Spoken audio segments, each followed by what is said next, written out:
Assalamualaikum, salam sehat, salam sejahtera ya. Hari ini Inong akan mengupas tuntas dengan permasalahan per-YouTuban dan langsung Inong mengunjungi ya ke rumah saudara kita Cadel Gboy. Nah, apa yang akan dibahas dan apa yang akan kita kupas tuntas inilah sosoknya Bang Cadel Gboy. Inilah, selamat datang Bang. Gimana? Selamat datang. Ya inilah ya sosok Cadel Gboy, kita akan kumpas tuntas. Assalamualaikum. Perkenalkan ya, nama saya mungkin di channel saya Cadel Gboy ya. Ini ya. Semoga di untuk podcast hari ini bisa berjalan dengan lancar ya. Dan saya akan menjawab pertanyaan-pertanyaan yang dilontarkan oleh sahabat saya. Sama-sama YouTuber pemula ya. Kita ngopi dulu santai. Di sini kita mohon maaf ya kalau ada kata-kata ataupun ucapan yang salah ataupun yang kurang berkenan, mohon maaf. Di sini Inong tidak menjat salah sedikit ataupun menjelekkan channel-channel para YouTube yang di luaran sana. Di sini Inong ingin mengetahui ya. Kita akan mengupas tuntas di sini tuh dari pertama berdirinya mendirikan channel YouTube sampai dengan detik hari ini, apa sih trik-trik dan apa sih peraturan per-YouTuban yang kira-kiranya tidak melanggar. Dan kuncinya kita tanyakan langsung kepada ininya ya, pakarnya. Jadi seperti apa jawaban mereka di sini kita sharing aja. Mungkin mudah-mudahan bisa bermanfaat untuk para sobat yang menonton podcast ini, dan ambil yang positifnya dan buang untuk yang negatifnya. Oke, kita lanjut. Siap Bang Cadel ya? Ya, insya Allah siap. Insya Allah. Di sini saya sebagai pemula ingin mengetahui tentang per-YouTuban. Emang dari segi per-YouTuban itu memang gampang susah. Gampang untuk mereka yang sudah mengetahui kuncinya ya, dan susah untuk kita yang baru menginjak dan ya mengenal per-YouTuban ya, bukan untuk sekedar membuat video ataupun apa gitu. Jadi gimana itu Bang? Pertama ya yang saya ingin tanyakan, ada niat dan ada tujuan apa untuk membuat channel YouTube itu? Mungkin mohon maaf ya, sedikit saya jawab kenapa sih kok saya bisa terjun ke dunia YouTube. Ya betul. Nah, pertama kali mungkin sahabat-sahabat semua yang di luaran sana tidak tahu ya apa pekerjaan saya pertamanya. Dulu itu saya tukang ojek ya. Pertama kali, mungkin sampai saat ini pun saya masih ada ya, kalau ngojek itu biasa suka panggilan ya. Nah, ternyata setelah kondisi pandemi itu saya penghasilan ngojeknya itu sama sekali turun drastis ya, dibilang sepi. Akhirnya saya beralih untuk mencoba ya, ingin membuat konten YouTube. Dan waktu itu saya tidak mempunyai handphone, dan kebetulan ada sahabat saya yang menggadaikan HP ini ya. Ingat sampai saat ini HP saya gunakan ini HP gadean, yang mungkin saya tidak bisa menyebutkan ya nominalnya, tetapi di sini saya gunakan HP ini sampai sekarang, menggunakan channel ini, dan saya langsung membuat konten-konten. Dan waktu itu pun saya belum sempat bisa buat video bagaimana caranya video kita itu bagus, bagaimana caranya video kita itu muncul di beranda, itu saya tidak tahu. Yang saya tahu hanya membuat dah. Tetapi kan di situ pun saya kelamaan karena saya sering menonton YouTube ya. Alhamdulillah sedikit demi sedikit yang mungkin tadinya konten saya amburadul ya, ada konten musik, ada konten konten tentang ternak lele, Iya. ada juga tentang tutorial YouTube, dan mungkin ada konten-konten yang memang tidak satu tema ya. Nah, dari situ mungkin saya berpikiran, oh ternyata kapan channel saya bisa berkembang kalau memang saya tidak menemukan tema atau ide konten yang memang bisa manjang ke depannya. Nah, dari situ saya mencoba membuka channel tentang tutorial YouTube. Nah, dan terus ini Bang, saya ingin tanya juga ya, apa sih mohon maaf ya, apa sih kelebihan dari nge-YouTube? Ya, kelebihannya hanya satu ya. Mungkin semua channel-channel yang memang membuat channel YouTube, saya yakin harapan kita itu ingin mempunyai penghasilan. Dan ingat ya, nge-YouTube itu banyak kegunaannya apa? Di saat kita mungkin seperti saya ya, yang posisinya udah tua, channel YouTube ini kalau sudah bisa menghasilkan uang, kita bisa wariskan sama anak-anak kita ke depannya. Nanti anak kita itu bisa mengelola. Mungkin kita ajari bagaimana cara pembuatan video, bagaimana cara bersosialisasi dengan kawan-kawan. Nah, di situ tinggal anak saya menerima hasilnya. Nah, itulah keunggulan. Nah, terus dari penghasilan Bang yang saya ingin tanyakan ya. Maaf ini. Ya. Jadi daripada lebih baik ngojek apa nge-YouTube sekarang? Ya, kalau untuk saat-saat ini ya dibilang memang kalau YouTube itu penghasilannya tidak tidak Stabil. Ya. Kadang-kadang ngojek ya, mungkin saya pun kalau di saat sepi atau lagi senggang waktu, kalau ada yang nyuruh saya ngojek, kalau nggak ada ya mungkin saya memikirkan ide konten dan membuat video. Nah, sekarang kita akan kupas tuntas ya cara-caranya ataupun gimana dalam segi per-YouTubean. Dari segi kita membuat konten ataupun apapun itu nama yang bersangkutan dengan YouTube. Nah, kita akan tanyakan gitu langsung. Jadi untuk para sobat ya, untuk yang baru menemukan channel ini, jangan lupa dukungannya dengan cara di like, share, comment, and subscribe. Dan tidak lupa juga selalu bunyikan 2 kali lonceng notifikasinya agar tidak ketinggalan info-info terbaru dari si ganteng kalem Inong Ruhai Channel. Asik. Nah, sekarang gini Bang, dari segi video, apa sih ciri-ciri video konten kita itu yang direkomendasikan oleh pihak YouTube, dan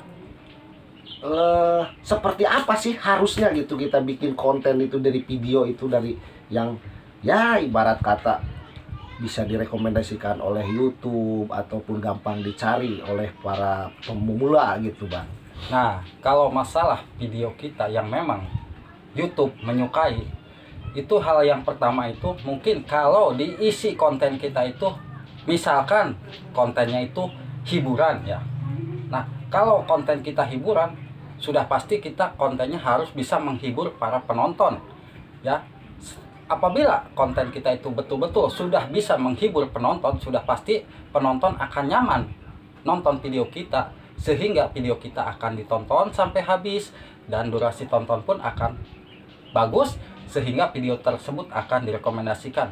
Lalu kalau video kita itu misalkan tentang tutorial, mau tutorial YouTube kayak mau tutorial masak, mungkin kita harus pelajari ya di saat kita pembuatan videonya ataupun saat menjelaskan waktu kita membuat tutorial. Apabila membuat tutorial, biasanya kalau kita kebanyakan salahnya ya, misalkan kita kebanyakan nah di situ penonton itu kadang-kadang kecewa ya. Jadi kita itu harus bisa sejelas mungkin dan mudah dipahami di saat penonton menonton video kita. Dan yang pasti mungkin kalau kita menggunakan HP itu beda dengan menggunakan laptop, tetapi kita harus bisa menyesuaikan kita sesingkat mungkin tapi mudah dipahami oleh para penonton. Di situ video-video akan mendapatkan durasi tonton tinggi ya.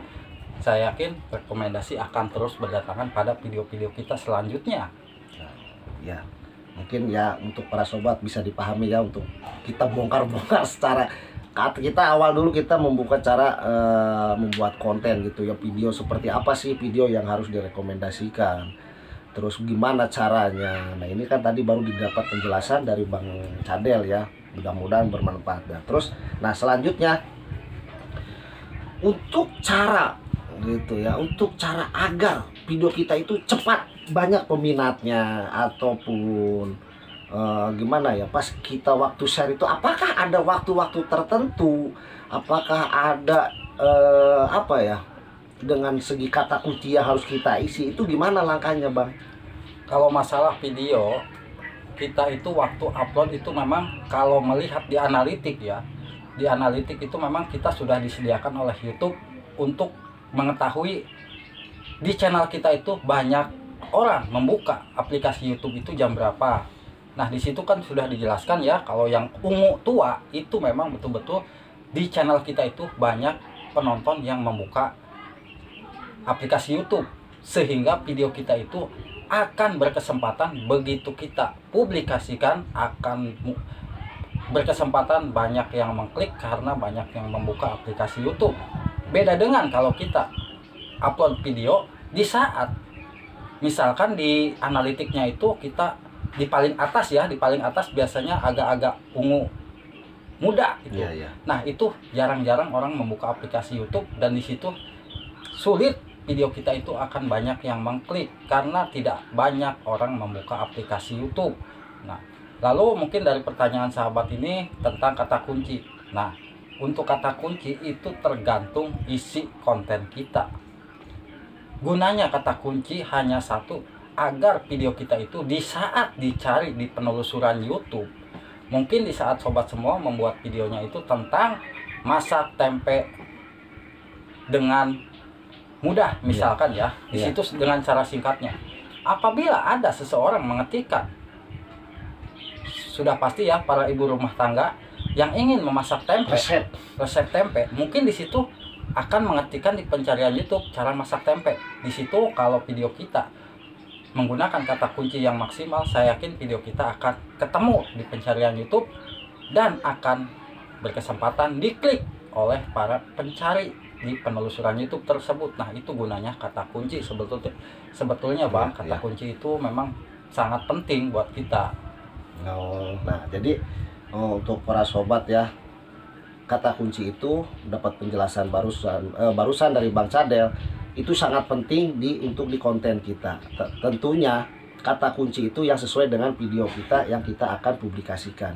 Jangan sampai ibarat kata membuat konten kita ngeplog tapi kata kuncinya masak gitu ya. Mungkin betul. Dari pihak YouTube juga dia akan bingung, ini konten akan dikasihkan kepada siapa dan harus kemana gitu. Sedangkan konten kita itu ngeplog tapi dengan kata kunci ibaratnya masak resep apa-apa, mungkin itu agak bingung. Jangankan YouTube, saya juga bingung lihatnya gitu. Betul Bang, betul. Kita ngopi dulu ya. Ini bukan endorse ya.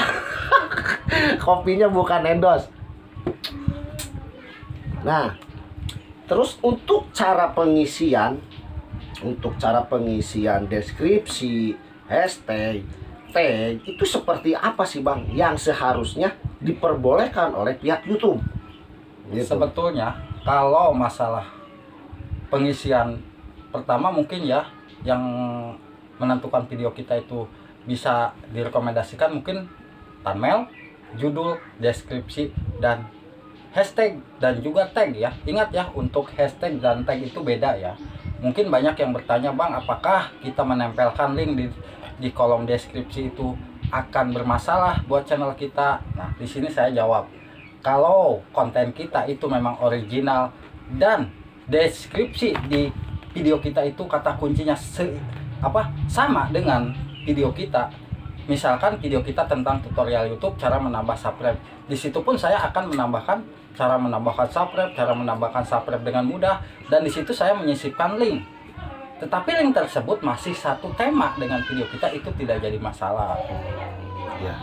Itu yang memang banyak dipermasalahkan oleh YouTuber pemula. Mereka takut kalau channelnya itu bisa ditolak monetisasinya. Kenapa saya jamin bisa lolos? Saya di 2 channel menggunakan trik tersebut ya. Saya 2 channel menggunakan trik tersebut. Oh, jadi itu tidak ada masalah ya? Tidak ada masalah. Untuk pengisian deskripsi. Selagi konten kita itu aman, Bang. Ya. Konten kita itu aman, nyaman ditonton, dan mudah dipercaya oleh YouTube. Kalau konten kita itu tidak melanggar, itu mudah akan lolos monetisasi. Ya, kita ambil contoh aja seperti gini Bang ya. Kita bikin video. Nah, terus kita itu memasukkan lagu. Nah, lagu tersebut itu kan ada klaim hak cipta ya. Nah, ada klaim hak cipta. Mungkin kita pas publikasikan, mereka itu kan langsung ada klaim hak cipta. Nah, untuk deskripsi, tag ataupun hashtag, apakah ada pemberitahuan untuk ya ibaratnya tidak diperbolehkan oleh pihak YouTube? Apakah tidak gitu? Nah, kalau masalah pemberitahuan, masalah musik sudah pasti ada ya. Begitu kita selesai upload, itu biasanya kalau memang musik kita itu mengandung klaim hak cipta, itu akan muncul notif klaim hak cipta. Walaupun video tersebut belum dipublikasikan ya. Ingat, walaupun tidak publik, itu masih tetap ada notif klaim hak cipta. Kalau masalah deskripsi, walaupun kita misalkan menurut sobat itu tidak diperbolehkan, itu YouTube tidak akan memberitahukan atau memberikan notif ya kalau channel kita itu melanggar, kecuali kalau memang pengisian deskripsi itu kelebihan. Misalkan kelebihan gimana Bang? Nah, kan sudah disediakan 5.000 karakter Bang, betul, untuk pengisian deskripsi. Nah, kalau kita melebihi 5.000, 10 aja, 10 kata lebihnya ya, itu tidak bisa tersimpan video Bang. Sampai kapanpun kita tidak bisa tersimpan. Nah, selagi YouTube mengizinkan kita mengisikan kata kunci sebanyak mungkin, itu tidak jadi masalah, karena YouTube sendiri yang menyarankan perbanyak kata kunci agar mudah video kita dicari. Nah, itu. Tapi kalau untuk link, kalau masalah untuk link, selagi link tadi yang sesuai dengan isi tema kita, nggak jadi masalah. Ya, jadi untuk para sobat ya, harap dipahami untuk masalah di pengisian deskripsi, untuk memasukkan link kata kunci apapun itu ada 50 karakter, 5.000 karakter, maaf. Dan pengisian link itu harus sesuai dengan konten kita. Ibarat kata satu niche lah, kita ngeplog ya ngeplog. Ya bukan dalam berarti kita bikin video konten ngeplog, tapi yang kita isikan linknya itu link kayak Bang Deddy Corbuzier, terus kayak masak ataupun apa, mungkin kita itu tidak satu niche ya. Jadi mungkin berbeda gitu ya Bang ya. Mungkin itu oleh pihak YouTube juga tidak diperbolehkan lah, tidak disarankan.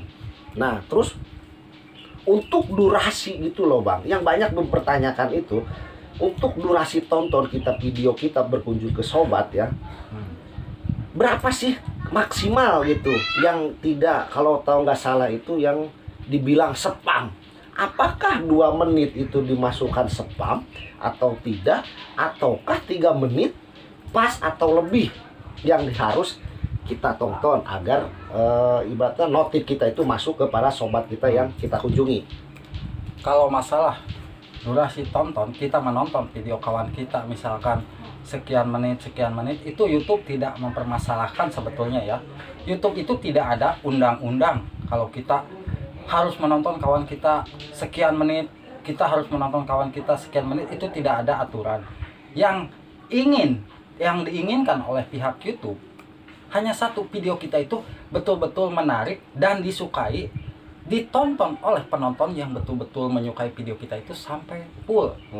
Bukan kita saling berkunjung, tapi YouTube itu akan mendeteksi yang nonton video kita itu siapa sih sebetulnya. Kalau kita videonya hanya ditonton oleh para YouTuber pemula lagi, ya sudah pasti YouTube pun menilai. Tetap video kita akan mendapatkan, misalkan durasi tonton kita menonton sampai full nih ya, nonton video kawan kita itu sampai full. Tetap saja kawan kita, apakah kita tahu menonton video kita sampai full, itu kan YouTube tidak menilai seperti itu ya. Yang dinilai YouTube itu kalau video kita disebar luaskan, misalkan ke luar kita ya. Nah, YouTube ingin video kita itu ditonton oleh orang-orang luar yang memang membutuhkan video kita, menyukai video kita, dan video kita itu ditonton dengan panjang durasinya, sehingga video kita itu tandanya bagus oleh pihak YouTube, dinilai bagus. Bukan kita harus saling berkunjung sekian-sekian. Tetap kalau kita saling berkunjung, kita kan beda-beda tema ya. Kita berkunjung, kita channelnya misalkan tentang tutorial YouTube seperti saya. Nah, di situ saya harus berkunjung misalkan ke tutorial mancing atau tutorial masak. Itu kan YouTube menilai channel saya itu berkunjung kemana aja, ketahuan di situ. Karena mesin YouTube beda dengan mesin-mesin, mungkin beda lagi ya. Nah, bukan mesin kelapa ya, nah, bukan mesin kelapa. Kalau mesin kelapa khusus ya, yang penting ya. Nah, kita itu yang penting mah kita berpikir bagaimana sih konten kita itu yang memang disukai oleh penonton di luaran sana. Nah, mungkin coba kita perhatikan kalau channel-channel besar ya, kenapa mereka jarang yang komen, orang-orang YouTuber pemula lagi jarang. Karena mereka yang komennya itu kadang-kadang tidak mempunyai channel pun mereka pada komen, yaitu tandanya konten tersebut udah disebarluaskan oleh pihak YouTube. Nah, terus ada lagi pertanyaan, apakah ini channel sudah direkomendasikan atau belum? Karena setiap kita publikasi video itu kadang-kadang ada dari luar negeri ya, contohnya Thailand, Hong Kong, ibaratnya Malaysia. Apakah itu yang dibilang di konten kita itu direkomendasikan YouTube? Apakah kita itu punya teman? Gini, masalah kalau video kita itu memang ya begitu upload, misalkan kita upload dan mungkin sehari kemudian kita ngecek komentar, ternyata di komentar kita itu kebanyakan banyak yang masuk channel-channel yang memang baru ataupun yang tidak mempunyai channel ya. Biasanya mereka channel baru yang belum subscribe ke channel kita ya, itu tandanya kan channel baru. Nah, mereka menemukan video kita itu yang memang YouTube telah menyebarluaskan, dan sebagian mungkin ada yang menemukan video kita lalu mereka nonton. Nah, bisa jadi video kita pun YouTube menyebarkan ke, ya dibilang berbagai negara ya. Untuk YouTube itu kan luas wawasannya, mungkin kita itu videonya tidak mungkin disebarluaskan hanya di Indonesia saja. Pastinya bisa disebarluaskan ke mancanegara selagi konten kita itu memang dipahami. Maksudnya dipahami itu gimana? Kenapa YouTube mengadakan di video kita itu suruh mengisikan subtitle? Gunanya apa? Untuk penonton-penonton luar itu memahami, meskipun mereka tidak bisa paham bahasa kita, di situ sudah dijelaskan bahasa Amerika, misalkan bahasa India, di situ pun akan muncul tulisan misalkan bahasa India. Kalau kita ngisi subtitle, gunanya itu bang. Jadi intinya ya mungkin sedikit besarnya ada direkomendasikan oleh pihak YouTube gitu ya, bahwa sebagian cuma diklik, nggak diklik.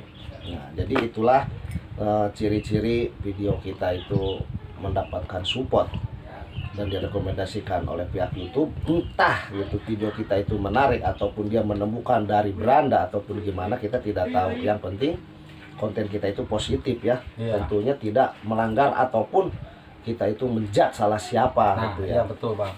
Nah, jadi sekarang ini Bang banyak gitu ya, banyak keluhan ataupun ya ibarat kata dari segi-segi pemula ya. Contoh seperti saya ini, saya ingin mengupas tuntas ya tentang trik-trik gitu, cara menambah subscriber. Padahal ibarat kata konten kita sudah bagus, terus pencahayaan kita sudah bagus, deskripsi udah bagus, hashtag udah bagus, hashtag udah bagus, tapi penonton kita itu tetap sedikit. Nah, mungkin Abang di sini tahulah trik ataupun caranya gitu, seperti gimana sih gitu, ibaratnya subscriber kita itu biar ada gitu, disukai para penonton. Nah, itu seperti gimana sih Bang agar subscriber kita itu wah jos gitu ya. Untuk masalah subscriber, untuk masalah viewer itu ya dibilang kalau untuk saat-saat ini tergantung minat penonton. Terkadang meskipun video kita bagus, tetapi untuk minat penontonnya itu berkurang, bisa saja video kita bagus tapi tidak ada yang nonton. Tapi kalau memang video kita jelek tapi yang minatnya itu banyak atau memang banyak yang mencari video saya, itu sudah pasti walaupun kualitas jelek bisa jadi kemungkinan besar akan ditonton. Dan kalau isi kontennya memang betul-betul bagus, mereka akan secara otomatis subscribe meskipun kita tidak meminta ya, misalkan tidak meminta, ayo bantu tolong subscribe. Tapi kalau memang betul-betul mereka suka, saya jamin mereka akan subscribe ya. Nah, itu Bang, kalau untuk saat ini yang penting, karena tema di video kita itu memang satu tema, tapi kadang-kadang video satu tema pun belum tentu akan ramai terus penontonnya. Karena minat penonton itu beda-beda ya. Nah, yang pertama kan kita pun kalau video kita upload nih, semisalkan hari ini ternyata penontonnya jelek, YouTube pun memberitahukan video ini tidak banyak disukai atau tidak banyak ditonton oleh penonton di channel Anda. Sebetulnya di analitik sudah dijelaskan. Tapi kalau video kita itu dari durasi tonton tinggi, rasio klik tayang tinggi, viewer tinggi, itu YouTube akan menilai bagus, video ini ada peningkatan, jumlah penonton bertambah. Nah, di situ pun YouTube akan selalu memberitahu kepada kita ya. Nah, itu lihatnya dia dari mana Bang? Dari analitik. Dari analitik di atas studio kita bisa buka. Kalau misalkan kita upload nih sehari, misalkan video kita itu, misalkan jangan jauh-jauh nunggu sehari ya, kita tunggu aja 10 jam. Nah di situ di analitik akan muncul di atas videonya itu. Kalau video kita itu memang penonton sepi, akan diberitahukan oleh YouTube, penonton di channel Anda tidak menyukai konten ini. Nah berarti kita harus berpikir, oh penonton di video ini tidak menyukai konten ini, kita harus coba ubah buat konten satu tema tetapi dengan cara yang mungkin berbeda, cara pengambilan gambar ataupun berbeda dengan cara ininya. Nah, itu sebetulnya udah dijelaskan oleh pihak YouTube. Jadi dari pihak dari YouTube Studio juga kita sudah bisa ya bahwa video kita itu disukai ataupun tidak, ada peningkatan ataupun enggak dari setiap kita penguploadan mungkin ya Bang ya. Iya. Nah, terus ada juga yang banyak menanyakan seperti gini, Bang. Kenapa sih gitu ya? Kok subscriber ibarat kata sampai ribuan? Bahkan ada yang 40.000, ada yang 50.000. Tapi gitu, penontonnya itu tidak ada separohnya dari subscriber kita. Itu kuncinya dari mana sih, Bang? Itu subscriber itu datangnya dari mana gitu? Kan mungkin kalau udah subscriber kita itu mungkin notif ada. Tapi kan mereka kok pada kemana ini gitu. Untuk saat ini yang jelas subscriber banyak itu karena mudah didapat ya. Subscriber kita itu betul-betul mudah didapat dari video short. Sedangkan video short itu kan tidak bisa memijit tombol lonceng, tidak ada tombol lonceng. Cuma satu kali ya. Meskipun kita subscriber banyak dan subscriber tersebut kita dapatkan dari video short, di saat kita upload video panjang mereka tidak akan mendapatkan notif. Mereka tidak akan mendapatkan notif karena mereka itu khusus untuk menyukai atau penonton-penonton yang memang menonton video-video pendek. Meskipun kita suguhkan video panjang, mereka tidak akan menonton. Tidak akan tahu ya. Iya, beda dengan kalau kita membuat video short nih, ternyata video short kita bagus, akan banyak penonton. Di situ, kalaupun dalam satu video kita bisa mendapatkan 10-20 subscribe dengan mudah. Karena apa? Karena di beranda short dan di feed short itu akan langsung dimunculkan terus menerus. Nah itu bedanya Bang, kenapa untuk saat ini subscribernya banyak kok tetapi viewernya sedikit. Nah itu bisa jadi subscriber kita dapatkan dari video short. Saya yakin untuk masalah beli subscriber ya, untuk saat ini mungkin kalau masih ada yang mau beli subscriber, mohon maaf ya kalau menurut saya salah. Karena untuk saat ini sangat mudah kita dapatkan subscriber dengan cara kita upload video short. Nah, jadi intinya harus membuat video short gitu ya. Iya. Dengan ketentuan video short juga, membuat video short juga tidak membuat konten ibaratnya menjat salah seorang ataupun menjelekkan apapun yang ada di sekitaran kita. Tidak ibaratnya apa ya? Ya, mempublikasikan kepribadian orang lain gitu ataupun kecelakaan ataupun apa yang intinya tidak melanggar dari pihak YouTube gitu. Iya, betul, Bang. Jadi yang penting kita positif aja. Niatnya juga kita itu untuk membuat konten ini apa? Menghibur ya. Kesatu menghibur, kedua mengedukasi lah. Mengedukasi. Dari kita saling berbagi gitu ya. Jadi jangan ada kita itu saling menjat salah seorang, saling menjelekan ataupun mungkin itu dengan kepribadiannya masing-masing gitu. Jadi intinya untuk mencari subscriber lebih cepat itu untuk saat ini mungkin membuat video short. Silakan untuk para sobat membuat video short sebaik mungkin, sebagus mungkin, intinya tidak melanggar dari pihak YouTube ya. Nah itu dapat penjelasan dari Bang Cader. Nah terus Bang, ini saya yang heran itu banyak ya yang di luaran sana harus seperti ini, harus seperti itu, dan ada banyak juga saya pernah ngelihat itu ada peraturan-peraturan. Apakah dari pihak YouTube itu ditentukan berapa bulan, apa berapa tahun, apa berapa minggu memberikan informasi, ada perundang-undangan sih dari pihak YouTube itu? Untuk masalah peraturan dan undang-undang YouTube itu sebetulnya YouTube itu tidak akan memberitahukan kepada kita setiap ada jadwal ya, maksudnya nggak dijadwal ya. Selagi YouTube ada misalkan fitur ataupun ada updatean terbaru, itu YouTube selalu memberi informasi kepada kita, mungkin bisa jadi lewat YT Studio ataupun lewat notif email. Iya. Nah, di situ pasti kita akan dapat ya kalau misalkan ada pemberitahuan ataupun ada kesalahan pada channel kita, itu YouTube tuh memberitahukan lewat email ataupun lewat YT Studio, kita bisa mengeceknya. Nah, karena untuk peraturan-peraturan YouTube itu yang memang dibuat oleh YouTube-nya, Iya. dan itu tidak langsung akan disebarluaskan kepada para konten-konten kreator ya. Itu pun akan disaring oleh para yang mungkin dibilang pakar-pakar ya, Iya. oleh pakar-pakar YouTube yang memang mereka sudah memahami tentang Udah senior per-YouTubean. ya. Ya mungkin udah bilang senior.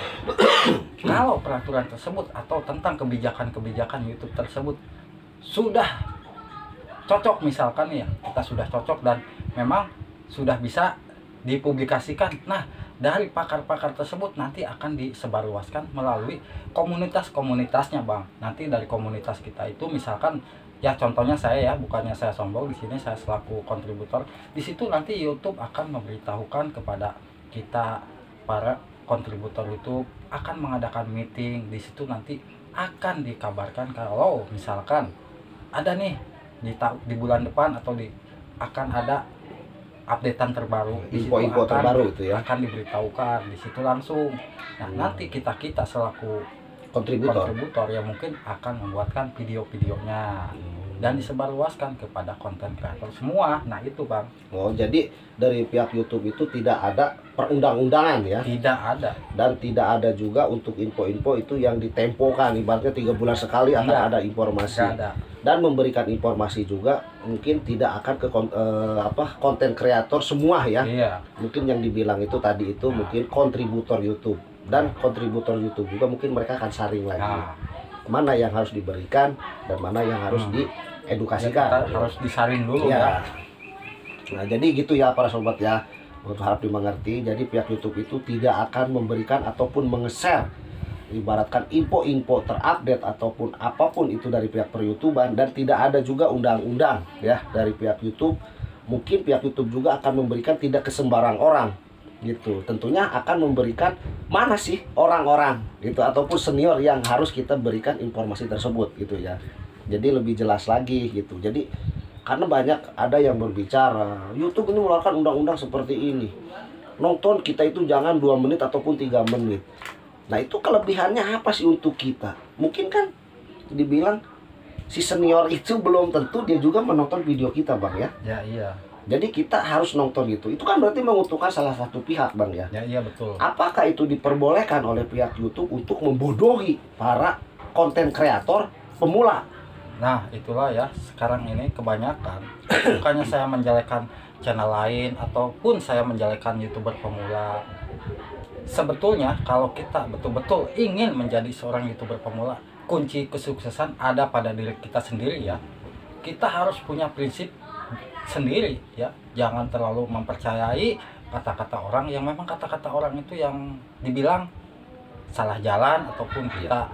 Kalau kita belajar di YouTube, kemana saja kita boleh, yang penting kita ambil yang positifnya, kita Ya, buang yang betul. negatifnya. Kalau memang menurut kita nih, ternyata ilmu ini bisa akan membuat channel kita berkembang, kita ikuti.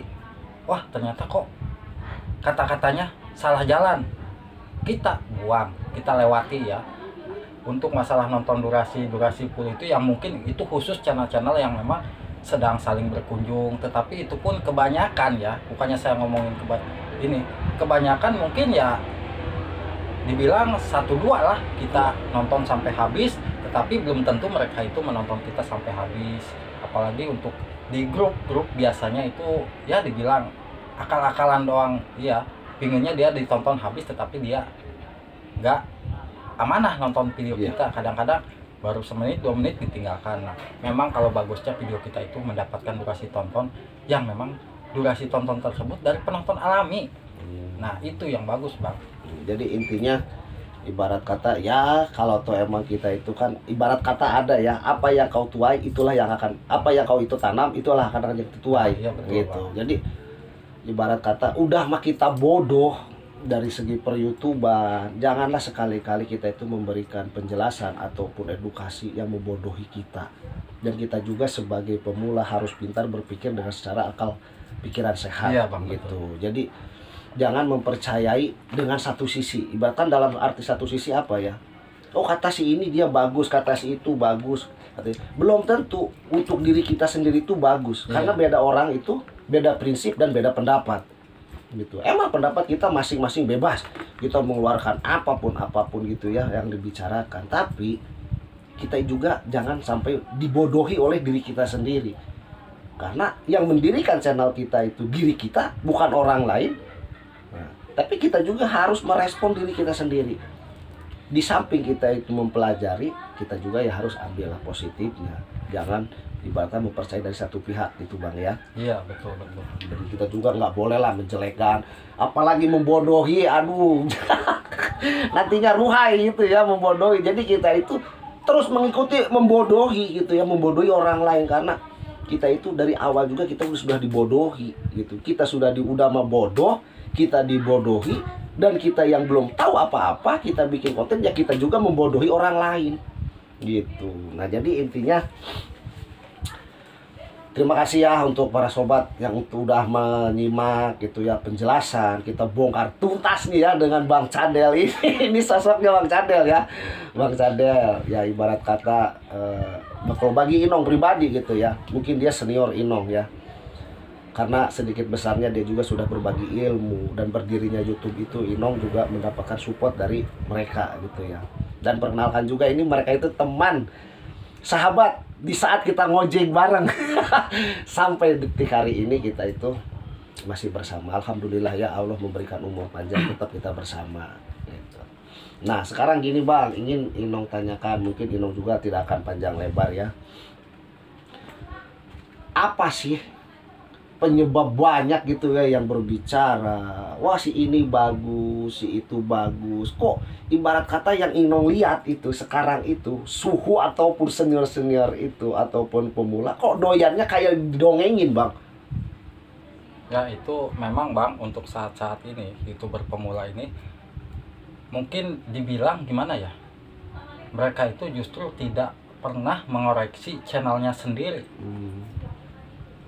Dia bilang videonya sepi, dia bilang sulit dapat subscriber, tetapi kenapa kok dia malah justru mensupport channel-channel yang lain, tetapi dia tidak mengoreksi kesalahan di channel kita itu apa sih sebetulnya. Kekurangannya mungkin ada kekurangan di saat kita membuat videonya kurang menarik. Nah, kalau sebetulnya YouTube itu akan mudah berkembang kalau kita mau terus mengoreksi dan mengoreksi isi channel kita sendiri ya. Kalau memang channel kita sudah benar pengisian kata kunci di channel kita, sudah benar pengisian deskripsi di channel kita, nah kita tinggal memahami isi konten kita. Konten kita misalkan kita isi kontennya tentang masak, kita sering pelajari, nonton video tentang masak yang memang penontonnya rame, oh cara membuat masaknya seperti ini. Lalu kita menonton video mancing karena kita itu konten mancing, kok penontonnya rame, apa sih rahasianya? Nah di situ kita nonton video mancing Bang. Di situ kita nonton video mancing, bukan hanya mendengarkan dongeng-dongeng yang memang justru membuat kita itu lengah, tidak memperhatikan channel kita. Terpesona dengan mendengarkan dongeng-dongeng yang dibilang dulu kalau Sunda itu wakepoh ya. Wakepoh ya. Nah, wakepoh mungkin sudah tahu ya. Kalau dulu itu yang orang Sunda pasti sudah tahu ya wakepoh. Nah, sebetulnya kalau kita sering menonton video kita, channel-channel yang satu tema dengan video kita, bukan untuk kita tonton sampai habis untuk mendapatkan rekomendasi, bukan Bang sebetulnya. Kita itu menonton video yang memang channel besar dan penontonnya ramai itu kita harus mempelajari. Mungkin dari cara pengambilan videonya gimana nih, dari cara pembicaraannya gimana nih. Oh ternyata dari pembuatan thumbnailnya segini bagus. Nah apa sih rahasianya, kita koreksi terus channel tersebut. Nah insya Allah suatu saat channel kita itu akan bisa mengikuti jejak mereka. Nah mungkin suatu saat video kita akan bisa meledak penontonnya. Itu harapan kita ya sebagai YouTuber pemula. Nah, alangkah baiknya sih kalau menurut saya pribadi yang orang bodoh ya, ya alangkah baiknya kita itu sering nonton yang memang channel-channel yang satu tema dengan kita, yang memang penontonnya banyak. Di situ kita bongkar apa sih rahasianya dari cara pembuatan videonya yang tadi saya sudah bilang. kita pelajari di situ. Saya yakin suatu saat kalau memang di channel kita itu sudah melakukan berbagai macam cara, misalkan dari cara pengisian kata kunci sudah bagus, pengisian itu, tetapi penonton sepi, nah mungkin bisa saja video kita itu kurang begitu menarik. Iya.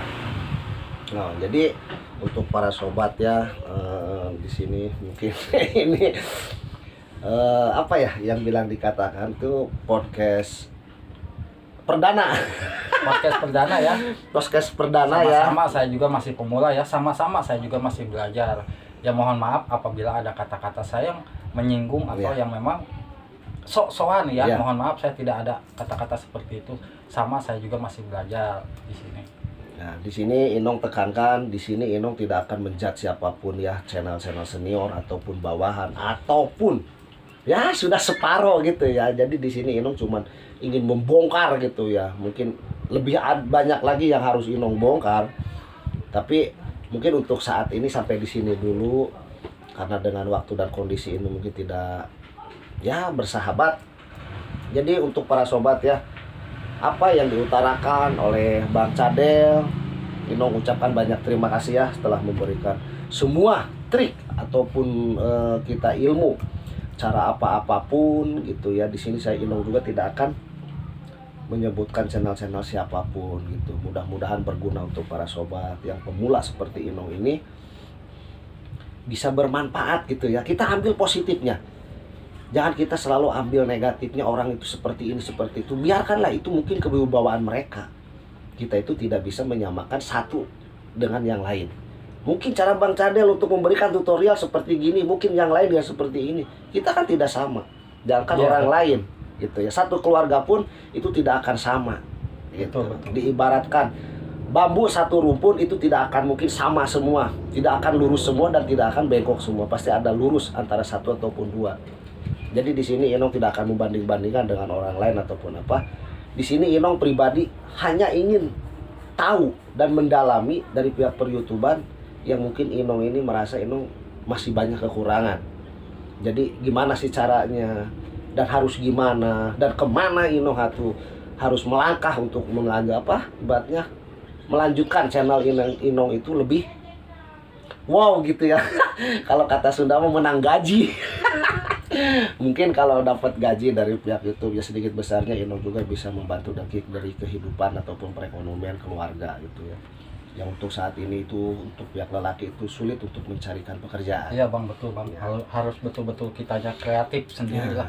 Nah, mungkin terima kasih Bang Cadel ya yang sudah memberikan ilmu. Mudah-mudahan sahabat Inong yang menonton di sini bisa bermanfaat dan bisa mengkoreksi. Oh iya, channel kita tuh seperti ini, harus gini, seperti ini. Jadi ya kalau Inong sarankan jangan kebanyakan nonton dongeng. Karena teori dan praktek itu tidak akan sesuai. Gitu ya. Jadi ibaratnya harapan tak seindah dengan kenyataan. Betul. Gitu. Wah, ini bagus tapi belum tentu gitu ya. Tergantung diri kita sendiri, channel kita sendiri ataupun konten kita sendiri bagus ataupun tidak. Jadi mungkin podcast perdana ini hari ini Inong sekali lagi ucapkan mohon maaf yang sebesar-besarnya kalau ada salah-salah kata ataupun ada segi perkataan yang menyinggung perasaan dan sesuai dengan apa yang para sobat dilakukan. Mohon maaf sebesar-besarnya. Inong tidak menjudge ya ataupun tidak menjelekkan channel-channel Anda. Di sini Inong cuma sharing dan berbagi, membongkar habis gitu. Soalnya mereka itu senior bagi Inong gitu ya. Dan Inong ucapkan semoga sehat selalu, panjang umur dan dimudahkan rezekinya. Semoga channelnya sempat berkembang dan apa yang menjadi cita-citanya selama ini cepat terkabul oleh Allah Subhanahu wa taala. Amin amin ya Allah ya Rabbal alamin. Mungkin Inong akhiri. Wassalamualaikum warahmatullahi wabarakatuh. Salam sejahtera, salam ruhai. Nah.